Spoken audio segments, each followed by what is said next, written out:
Hello and welcome to Bengal Banter, where we interview newsmakers and share information important to ISU students and members of the community. This show is produced by students in the Communication, Media, and Persuasion Department at Idaho State University. My name is Chris Cardona.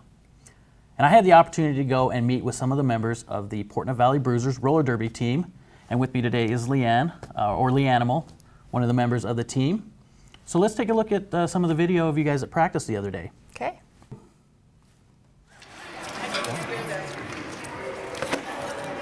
The Port Valley Bruisers season is in full swing, and the ladies of the team want you to know there's more to derby than cute girls in fishnets. It truly is a sport for all women. The thing I love the most about derby, every kind of woman can play roller derby. I've seen all shapes, all sizes, all ages, 18, but I mean, we've had 50-year-olds, that's amazing. And tall, short, skinny, heavy, it doesn't matter. Girls get out there and they play their hearts out. That's my favorite. Not only is it a great way to meet new and different girls, it's a fun way to stay in shape. I like to stay active, and it kind of forces me to stay active. So not only does it motivate me in derby, but like on my off days, I'm like, I should go for a run, or I should do, so it keeps me in shape. But this sport is not only about out-muscling your opponent. It's about strategy and using your head. Always learning what I'm not doing.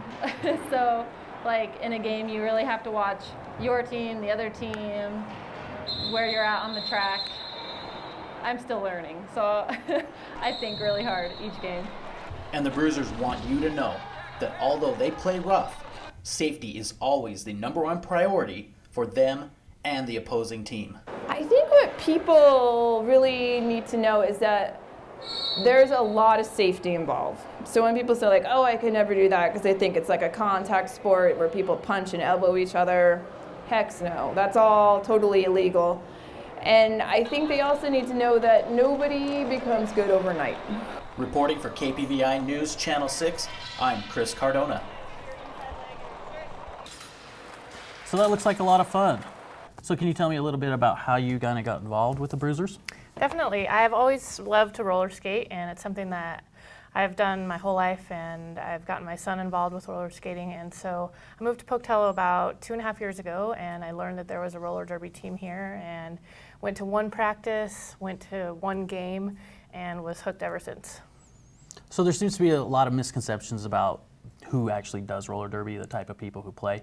Can you tell me a little bit more about just the variety of women who are on your team? Yeah, as far as who does it and types of people that like to play, it's everyone, anyone and everyone, every shape, size, color, there's no judgment, nobody's restricted from playing. We're very inclusive. So something that was touched on in the package a little bit was safety. And I know that's a big thing that you guys stress. Tell me a little bit more about just the safety of the sport. So our team is governed by the National Roller Derby Association. It's called the Women's Flat Track Derby Association. We abbreviate it as WIFDA. So WIFDA has thousands of rules that we have to follow, and so everyone has to wear the wrist guards and the helmets, mouth guards, elbow pads, knee pads, and a certain type of skates. And if you don't have all that equipment, you're not allowed to play. So it's pretty heavily regulated then. It's very regulated, yep. And so that just keeps everyone safe, on the track, the referees, everyone involved. Okay. And you guys have bouts is what they're Yep, called? they are called bouts, yep. And when is your next one? So our next home game is at the end of May, and it's actually a co-ed. So in the video we just saw the women playing. The co-ed game will be guys and gals, and it's a little, hectic with the guys out there. They're a little more intense, but they're good about, not breaking bones of the girls, so it's fun. Okay. So can you tell us a little bit if any of the women out there are interested in joining? How do they get involved? Or Yeah, absolutely. So we practice at H&R Inline on Tuesdays and Sundays, and so you can show up there, or our Facebook page, Port Valley Bruisers. Our website is portneufvalleybruisers.org, and there's contact information there as well. Okay. Is there anything else about the Bruisers or the organization or anything you want to tell us? I think everyone needs to know, like I touched on earlier, it's for anyone. If you love skating, or even if you don't love skating and you're just looking for something to do, if you're looking for a hobby, roller derby can be that answer. Punching your coworkers is frowned upon, and so roller derby is a great way to kind of alleviate some of that stress from home or work or whatever. So I know you had talked to some of your teammates about me coming and shooting, and I know that you had sustained a questionable injury which kept you off the track. What were your thoughts about that? Were you avoiding the camera? My injury was not questionable, actually. I sustained an injury to my knee, and so I wasn't able to play during the game. But as you saw in this video, I was in practice, and I'm always at practice when I am not injured.